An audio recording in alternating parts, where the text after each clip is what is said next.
ക്ഷമിക്കുക, silent twin flame journey ഞാൻ experience ചെയ്തിട്ടില്ല. സോ എനിക്ക് അതിനെപ്പറ്റി പൂർണ്ണമായിട്ടുള്ള ഒരു അറിവ് നിങ്ങൾക്ക് തരാനായിട്ട് പറ്റുന്നില്ല.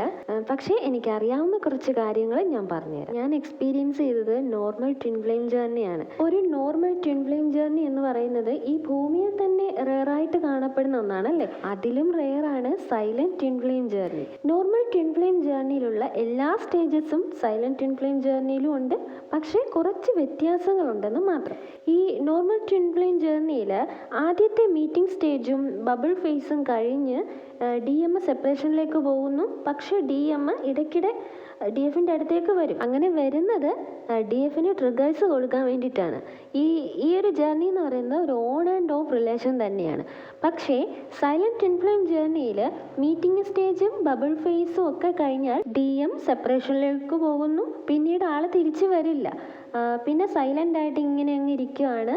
അപ്പോൾ നിങ്ങൾക്കൊരു ഡൗട്ട് വന്നില്ലേ, DM അങ്ങനെ വരാതിരുന്നാൽ DFന് എങ്ങനെയാണ് ട്രിഗേഴ്സ് കിട്ടുന്നത് അല്ലേ? അങ്ങനെ ഒരു ഡൗട്ട് തോന്നിയില്ലേ? ഇവിടെ DMൻ്റെ ലോങ് സെപ്പറേഷൻ തന്നെ DFനുള്ള വലിയൊരു ട്രിഗറാണ്. അതുപോലെ നേരിട്ട് DFൻ്റെ മുന്നിൽ വരാതെ തന്നെ സോൾ ലെവലിൽ DFനുള്ള എല്ലാ ട്രിഗേഴ്സും DFന് കൊടുത്തിരിക്കും.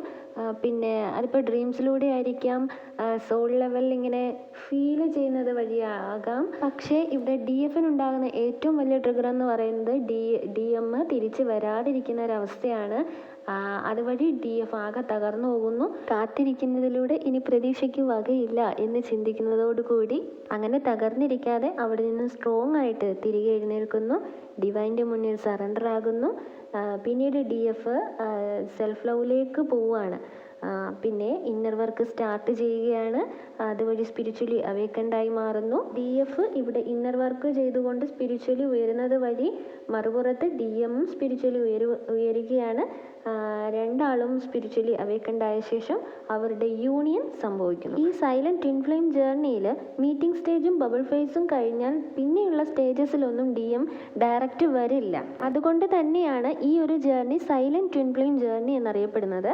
Normal twin flame journey separation കഴിഞ്ഞിട്ട് ബാക്കിയുള്ള എല്ലാ സ്റ്റേജിലും DM വരും. ഇടയ്ക്കിടയ്ക്ക് ഇങ്ങനെ വന്ന് തല കാണിച്ചിട്ട് DFന് ട്രിഗറും കൊടുത്തിട്ടങ്ങ് പോവുകയും ചെയ്യും. ഇപ്പോൾ രണ്ടും തമ്മിലുള്ള വ്യത്യാസം മനസ്സിലായല്ലോ, ഈ 2 ജേർണീസ് തമ്മിലുള്ള വ്യത്യാസം മനസ്സിലായല്ലോ. ഇനി ഈ സൈലന്റ് ട്വിൻ ഫ്ലെയിം ജേർണിയിലുള്ള ഈ DMൻ്റെയും DFൻ്റെയും സോൾ പർപ്പസ് ഓരോരുത്തരായിട്ടാണ് ചെയ്യുന്നത്. അതായത് DM അദ്ദേഹത്തിൻ്റെ സോൾ പർപ്പസ് ചെയ്യുന്നു, DF അവരുടെ സോൾ പർപ്പസും ചെയ്യുന്നു. അപ്പം മനസ്സിലായെന്ന് കരുതുന്നു. Thank you.